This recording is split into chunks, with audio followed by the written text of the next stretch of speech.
Alright, so this is how I gotta start my day. It's pretty rainy. I'm not excited. You know, it wasn't raining that bad this morning, but then I had to make a thumbnail for a video. I had to ship out a package because I got an order, finally. You can still get shirts on the website if you want to. There's not many left. But let me know if you want me to either do a run of more shirts if your size isn't in stock, or do a reprint of my original shirts with just a RE, Rhode Alliance Customs logo on it. And for those who don't know, RAC stands for Rhode Alliance Customs. I came up with that name when I was like 18, 19, and it's just stuck with me. I know it's a mouthful, that's why I kind of changed to RAC on YouTube here. So yeah, it's raining pretty good. I think I might change into some kind of waterproof joints, because it's fine driving home in the rain. I'm okay with that, because when I get home I can just change my clothes and whatever. But driving to work kind of sucks, because you get to work and you're soaking wet. So I'm gonna have to figure out something. But all right, see you there. All right, so I checked the weather, and there was a pocket of no rain that was pretty much following my route to work. So I took a chance when it stopped raining. The minute it started slowing down, I booked it. And I'm not wet yet. You know, my windshield's a little, full of rain. But it's not raining. It's just from other people's cars. And it's pretty nice. I'm enjoying the ride because I get the heat from the engine coming up through the steering column. The steering column hole, by the way. So it's kind of nice. Just the only thing, I'm just on edge because, like, when is it going to start raining? But that's the fun of it, you know? It's not a boring ride anytime you take this thing. So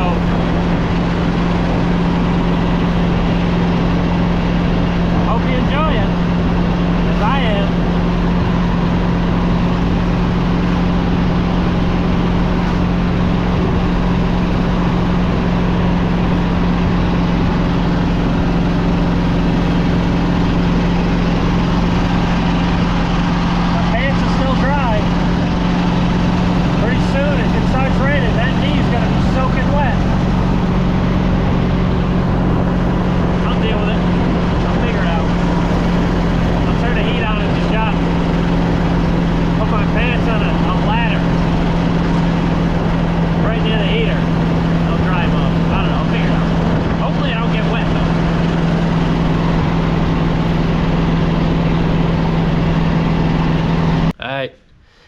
I made it, and I didn't get wet.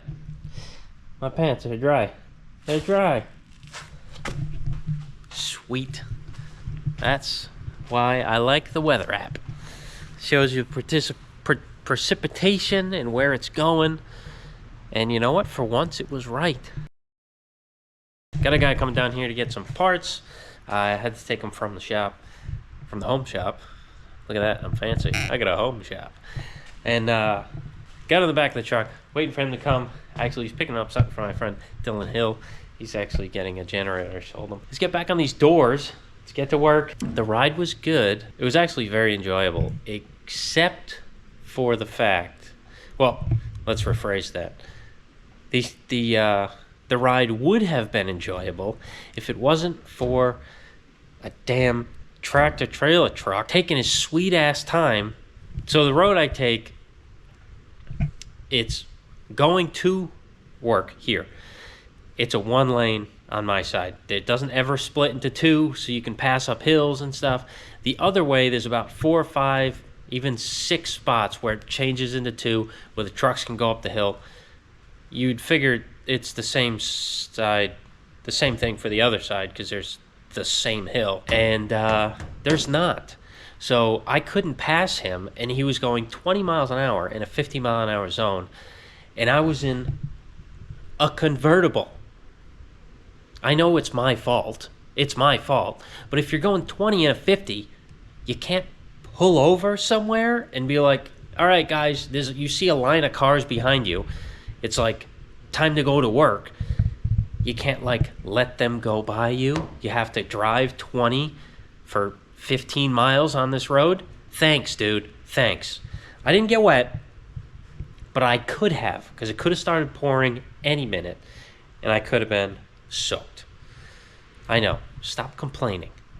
But I figured this is some drama. I figured you guys would like it. And so the road goes to a roundabout, and of course, he goes the way I'm going. So I'm freaking. I actually throw some swears out there. No one can hear me because everyone's got their windows up. I'm just an idiot swearing in my convertible while it's raining. And then after he goes, he pulls over on a one-lane road, the worst place you could pull over in like the center of town. He pulls over to let me go. Why couldn't you have done that 15, 20 miles back, like on a highway type road where you could pull over? Guys, oh my God, made me so mad. But I didn't get wet at the end of the day. It was nice. I wish I'd known I was never going to get wet, or I'd just relax and enjoy the ride. Damn people. All right, time to get to work. And to everybody that's going to be on the truck driver's side, I've driven truck before.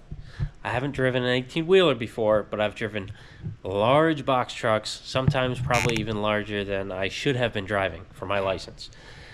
And super sketchy loads. I used to take down warehouses with pallet racking. When you strap metal together on top of other painted metal, stuff slides.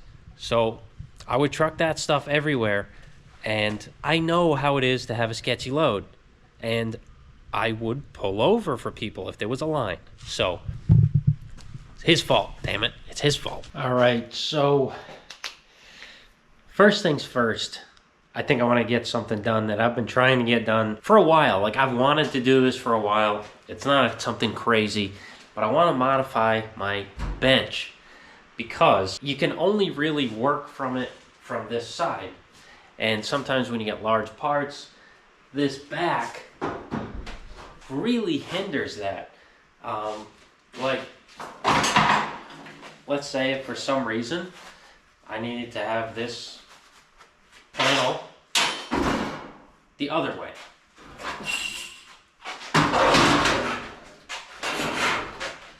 I gotta work with it half hanging off the table. And to have it like leaning on that edge, it's really not practical. And I want to be able to roll this bench out into like the middle of the area, you know, the middle of the workshop, and work on things. I don't want it to be here forever. It has wheels on it for a reason. I've always wanted this table to be a rolling workbench that I can work around all sides.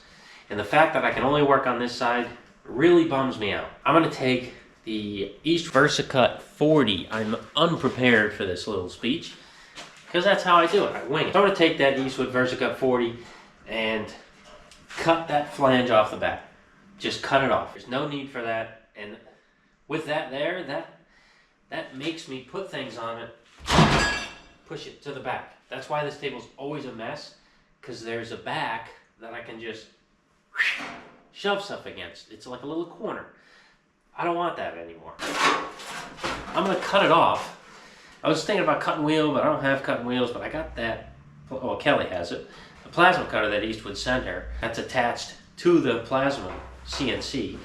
But I haven't been able to get that correct yet. Not because of anything wrong with that. It's just been me and my equipment that the shop is equipped with, which is a lack of power. For some reason, it's an industrial building. I don't know how I have no power. Every time I try to run it, it pops a fuse, whether it's the CNC table's fuse or it pops the, what do you call it? The plasma fuse. So it's probably going to pop a couple fuses doing this whole run, probably pop it 7 times. I don't know, but we'll get it done. That's why I need an electrician in here. I need an electrician in here for many reasons. I need to fix that issue. I shouldn't have to like switch the fuse on a 110 plasma cutter. Shouldn't have to do that. Shouldn't have to pop a fuse, like reset a fuse when my compressor's running. I shouldn't have to reset a fuse with my power hammer. I shouldn't have to reset a fuse for anything. This is an industrial space. And most of these tools, besides the big ones, are hobbyist sized tools. Like, that's a 4-foot brake, that's a 2x2 plasma table, and a plasma cutter that cuts 1/4 inch. It ain't something that's cutting 3/4 inch plate. Like, it's not all serious tools, and this is a serious building. It should be able to handle it. So I don't know what's going on. Maybe my breakers are just too small. Don't know what it is. But I need that handled. I need plugs on this wall. I need more plugs over here, and I need lights. I need a lot of light, and I need to change these out because these are still kind of dim. I need light under there where my brake is, because it's, look at how dark it is in there. Terrible. So I need that handled. I do have high bays.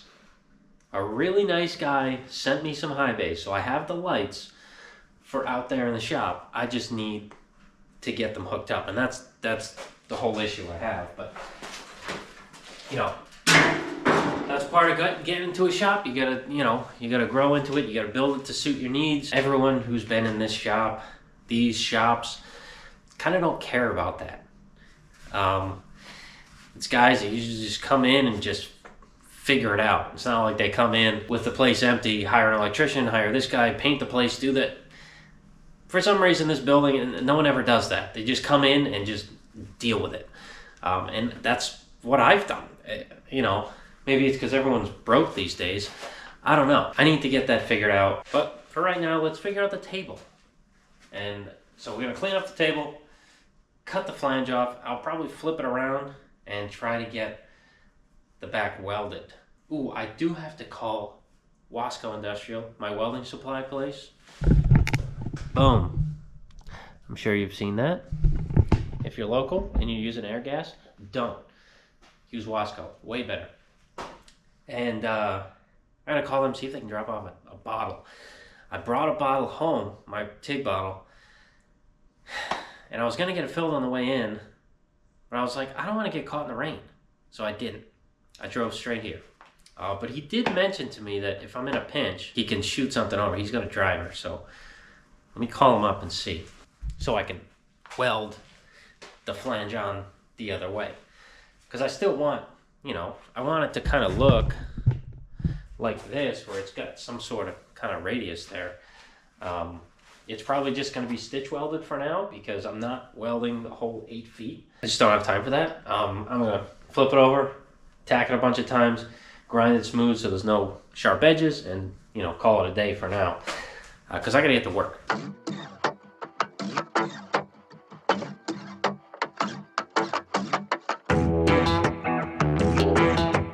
So I just did a test, and exactly what I thought would happen is happening. I probably made it 3 inches, maybe 3 inches, and it popped the breaker. So how many 3 inches are in this 8 foot? A bleep ton. So it's either going to take me forever, or I need to find a 30 amp breaker, and I don't have one right now, and it's pouring out. So I'm not leaving. I'll see what happens. See if it gets used to it.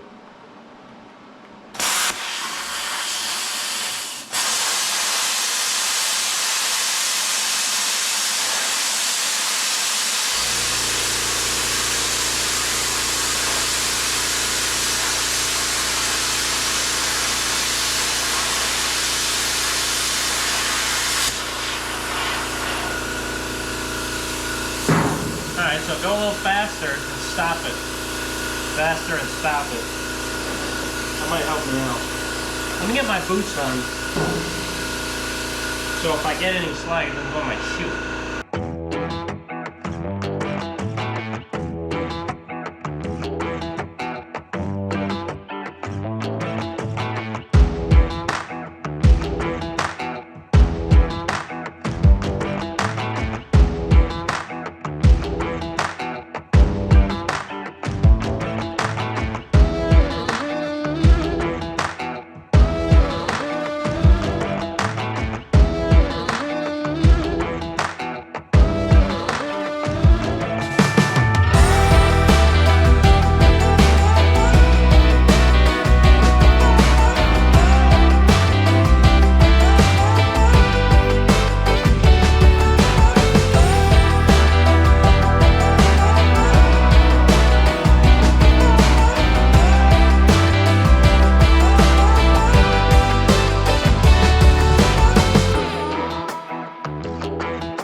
So this is the skin I made for this guy.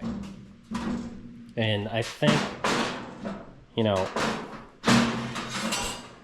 I've said my sandblaster never warps anything, but I think they fucked up this sheet. But luckily enough, I have to replace it, so it's really not a big deal. But it's annoying because it doesn't want to sit down anymore. So whatever. But I got my template, and it's like taped to you know, sit down nicely on original door, which I have there. And she's a little loose in the center, so nice and tight over here, but loose over here. So I'm just gonna bring the center up, kind of like a grid. I might draw another grid pattern so I don't get messed up and I don't accidentally, you know, create a high and then I gotta mess around with getting that out, which is not difficult. It is. It's an easy enough concept, but it takes practice, and I'm not that great at it yet. So when I get a high out of nowhere in a panel, I fight it essentially, because, you know, I'm not the best. You know, we're all still learning. We learn every day. So I'm still learning this crap, and that is a thing I struggle with. Blending a high out with everything else and then letting it back out, letting the edges out. I haven't quite got it yet. So grid pattern will help you slowly raise up, not slowly, but accurately and evenly raise up a panel, because you know where you've been, that kind of thing. So I'm gonna raise up the center a little bit more using that method, and I'll check this again so it's, you know, tighter. If it's a little loose, that's fine, because these doors have a ton of shape in them anyway. And if you bring some of that down, it gets rid of some of the butt crack that you get here, because there's a lot more shape in the door than there is on the quarter or the cowl. So when it gets to here, the door comes to here and then comes back out. It forms a butt crack right here. And if you can do anything to alleviate that, it just makes the car look a little better. It's a detail that you don't really notice until you know about it, and then you look at every 3 window and you see the butt crack right on the door frame, the door hinge area. If I'll alleviate a little bit of that, that's okay. If it were my car, I think I'd leave it the way it is right now. But his passenger side skin is it's pretty original. So I've let it out a little bit, just because I could move the flanges on the door. I could kind of sink it down and let the skin go down as I, you know, mark the edge and put a new flange on it. It took away some of that crown, which is a good thing. When I'm saying I'm taking care of it a little bit, it's not like I'm ruining the shape of the door. It makes it look better. So with this, I'll give it more, because there's still quite a bit it needs to come up, but I'm gonna leave it a little loose so it looks better. And then I'm gonna trace out my hinge areas roughly. I'll do it with a Sharpie and leave the Sharpie mark on there until I can slip it over these hinges, and it slips over them perfectly with a little bit of room, because I still then have to mark out the exact size of the hinge, but that's going to be after it's welded to the rest of the skin. In case anything moves, I'm not left with a bigger gap than I wanted. A little bit more shape in here. I was going to cut these out now, but since I found out I needed a little more time, I'm not gonna mess with these, because the shape might mess with the locations. I just want to be safe and make sure it doesn't mess anything up. Forgot. Then after that, after I get that set up, I can use my new fancy profile gauge, my curve gauge, and you know, put it down on the passenger door, which I've pretty much finished. Find a point like from the bottom hinge over, screw it down, which I already have here. This is from the bottom hinge over, and then I'll flip it, check it, move material if I have to. Go halfway in between, check that, bring it over here, check that, move material if I have to, and then get the doors to match that way. So everything is perfectly matched. But I can't do that until I've cut the hinge slots because the panel isn't sitting correctly on the inner door frame until I have those cut out. Get a little more shape, cut those hinges out, and then I can fine tune with my gauge here. All right, so I put the shape in the panel, but again, I set up the camera all nice, and I didn't record anything. So here's your power hammer. Done. Okay, so I shaped the panel and put the pattern over it, marked where these are gonna go. I'll cut them inside the lines, get it to fit, and then I will then be able to cut out what I need to cut of this skin and trim around the edge. First, I'm probably just gonna cut this off. I don't know how far I want to cut. I don't know if I want to cut. I probably will. I'll probably cut right under this bead so I have a nice, sturdy area to do the welding in. And obviously I'll come down and around this because I don't want to mess with that. Yeah, let's do that. Let's cut this out. I'm not sure how I want to cut this out because, snips are just going to ruin it. And panel saw is going to be annoying. I don't know, I'll figure it out. I'll get it done. Probably have to use snips. Just be easier. And then I'll, hammer dolly it flat again. Let's get to it.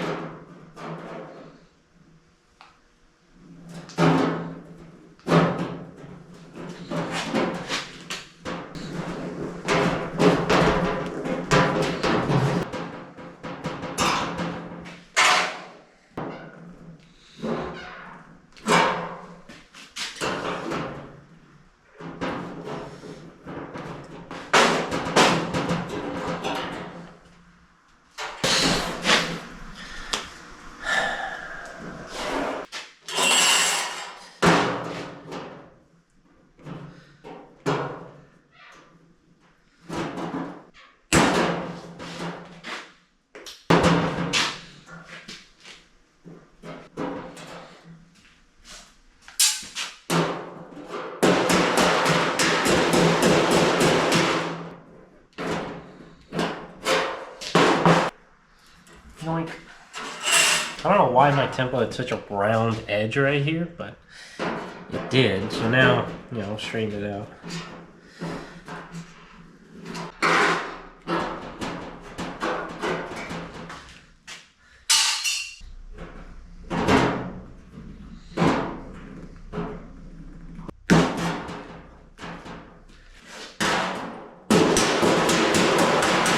Test fit. Should probably cut this off for the test fit because it's so wonky. Probably not even gonna fit the hinges yet. So, yeah, okay.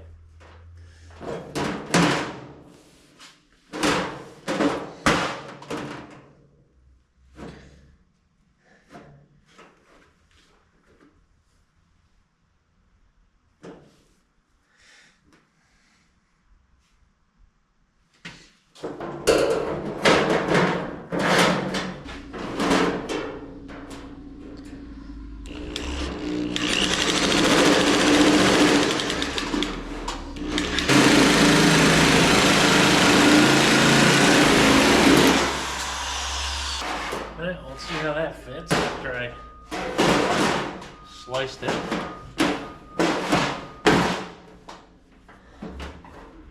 Cool. Now, all I gotta do is get a pair of thingamabobs.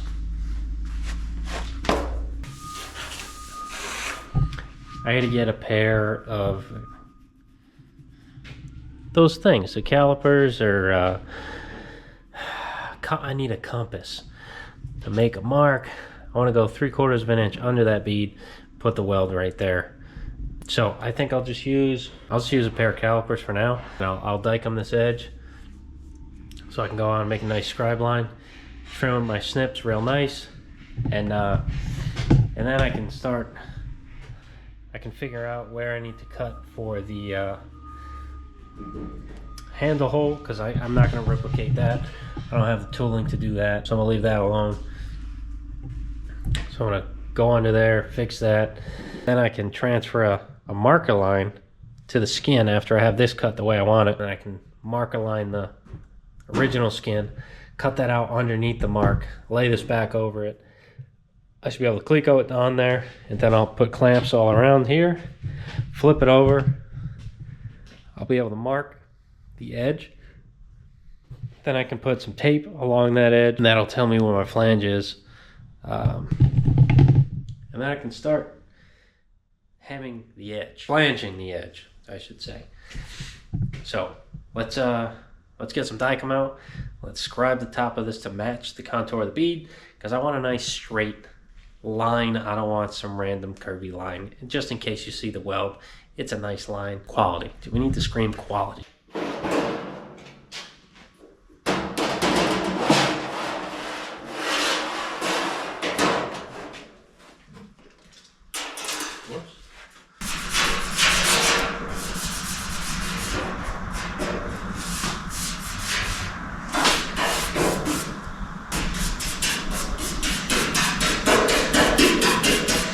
And the table is coming out to my advantage, working to my advantage right now, because I can have the tops of those doors over the edge, and I'm not like, they're sitting flat on the table, they're not like up in the air or anything crazy like that. It's nice. And I'm going to walk around the other side of the table, and I'll be able to scribe that line without having to flip this over. That's another reason why if you have the space to have a table on wheels, that's really convenient. You just pull it out. Pull it out from the edge of the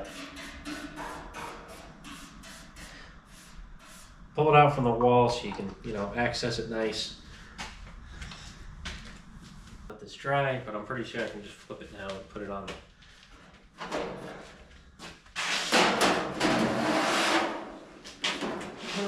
skin without any issues. Okay.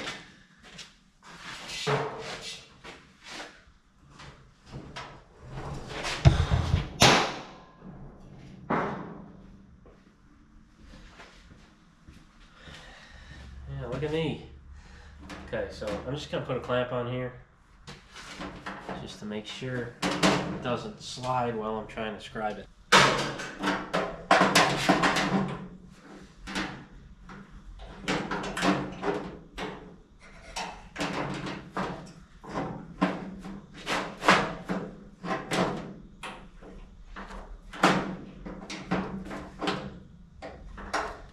Okay, just make sure this is 3/4 of an inch, because my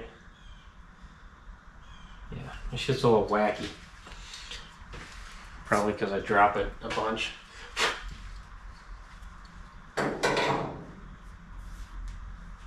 Cool. That's dry.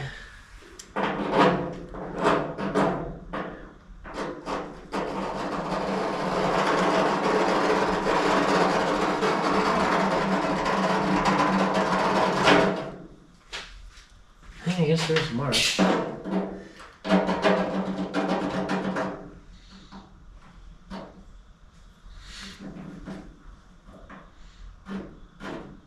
Oh, that didn't work.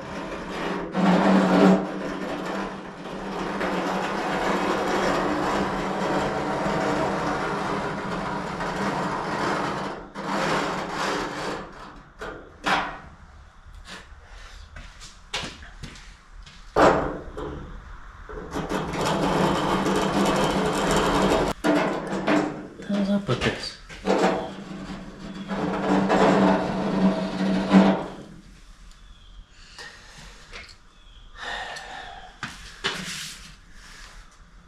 Give me a wacky line here.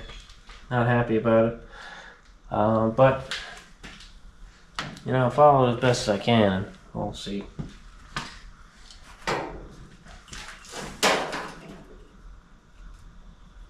I know this is a curve, but this is just the ends.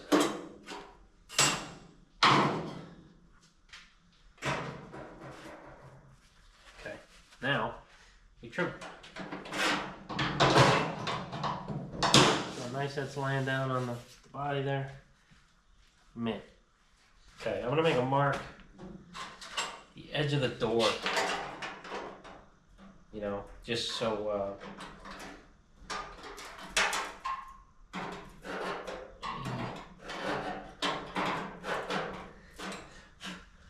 so I know where to measure from when I'm doing this, because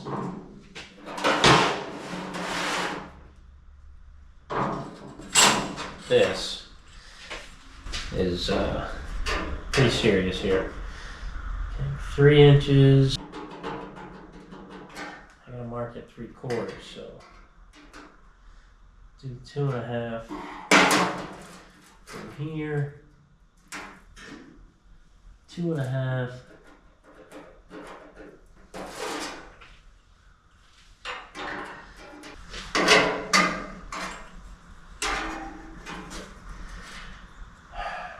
Two and a half and 3/4 is what?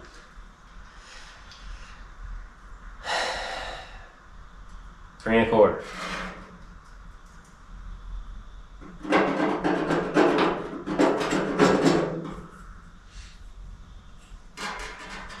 Three and a quarter. 3.5. 3.5. 3 1/4.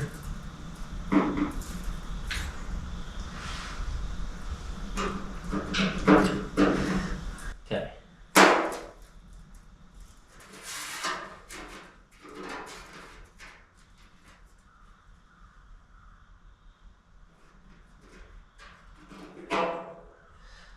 Okay.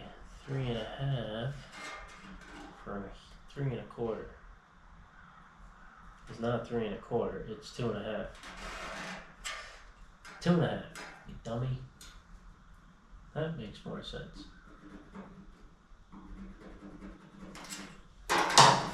3.5 from this, from this.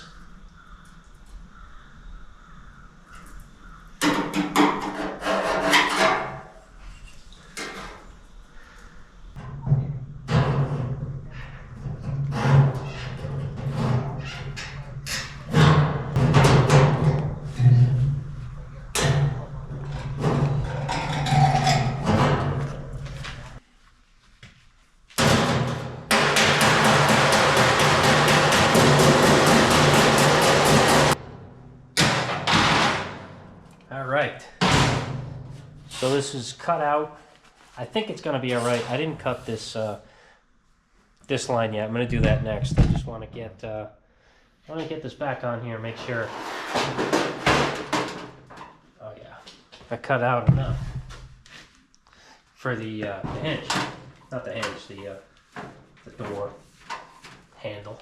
Oh no, I didn't, because there's another. Is there? No, there's no lock cylinder on this because it's the driver's side. Okay, cool. No, that's perfect. So, okay, so now I get this cut out. After I file it all nice, trace around this and leave this in place.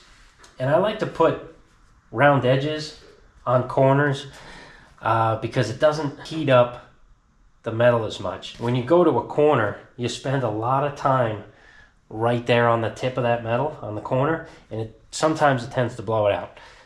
It doesn't always, but sometimes it does. And this, you know, making a corner here, it just makes the heat affected zone more even and everything kind of come out better.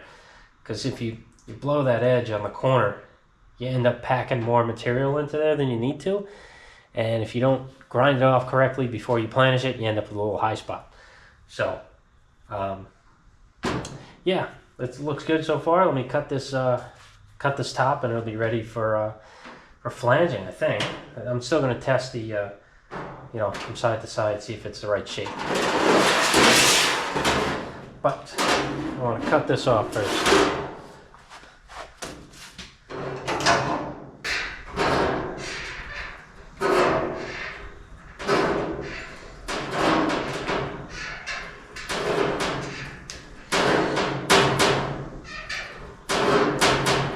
And this cut here isn't super critical because this is the cut that's going to determine the next one. The next cut, the one I cut the original skin off, the crappy bit, that's going to be the important one. So this one you really don't have to cut the scribe line in half, but you know, it's good practice.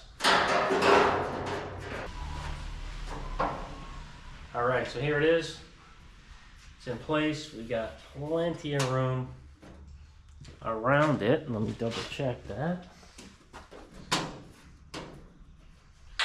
On the flange. Yeah.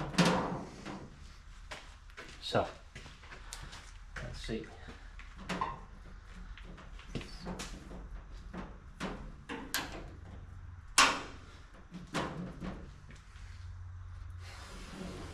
And this is not a cut line. This is just a reference line to cut the old skin.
Okay, so now that that's on there, we'll make another line on the tape side.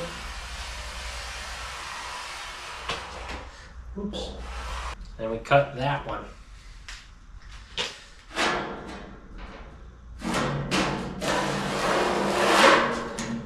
Yoink.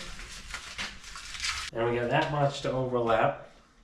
And we can either cleco it or do what we need to do, just so it's not falling through before we snip it for good, and you know, it gets this stuff out of the way so we know how the panel actually lays down on here. If your skin wasn't as messed up as this one is, it would probably be easier, and this really wouldn't be so much of an issue. Since this is messed up, it's going to be nice to cut it and get it out of the way. So.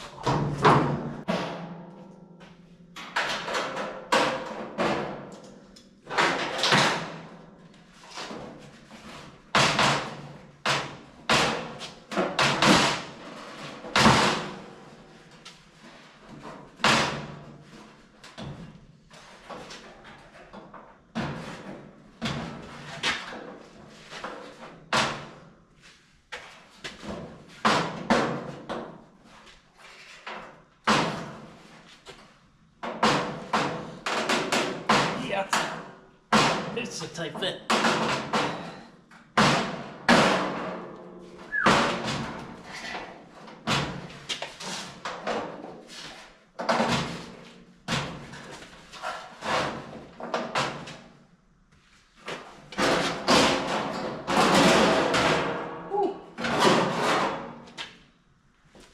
Okay.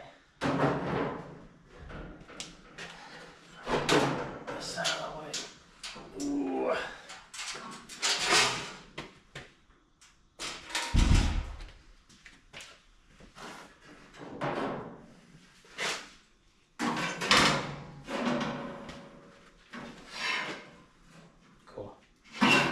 Stuff's out of the way. It's not a big deal to cut this. I'm going to use my power shears for the bulk of it, and then I'll go and, you know, trim it.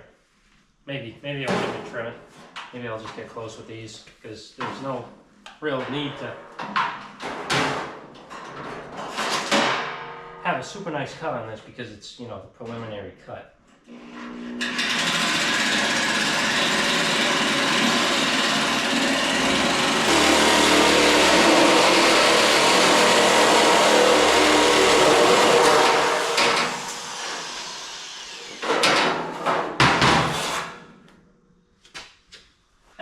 Scary. Hey Ron, this is all that's left of your door. Sorry, threw the rest out.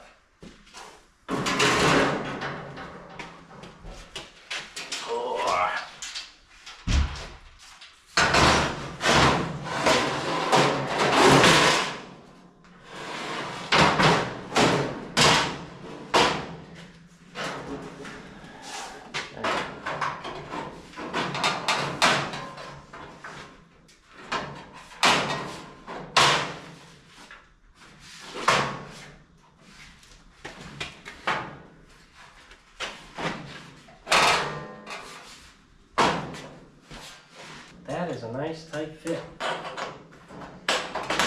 tell you that for free.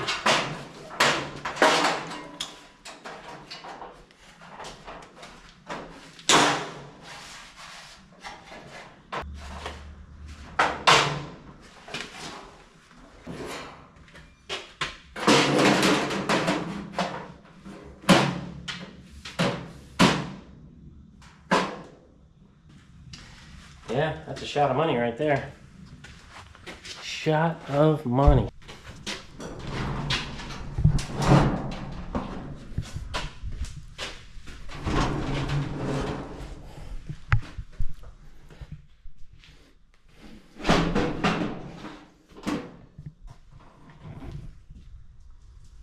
That's it.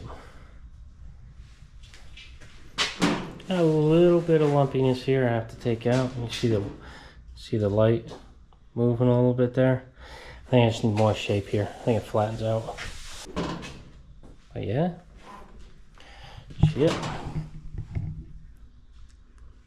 Sits along the edge nice. Yeah, I'm real happy with that. A little bit of fine tuning, but we'll get there. Not too much. A quick, you know, test, see how we're looking. This from the bottom hinge over, pretty much equally. Bottom hinge, oh God. Look at that. I'd say we're looking pretty good. Pretty matched. I do see it's a little low there. There's a little bit of space under that.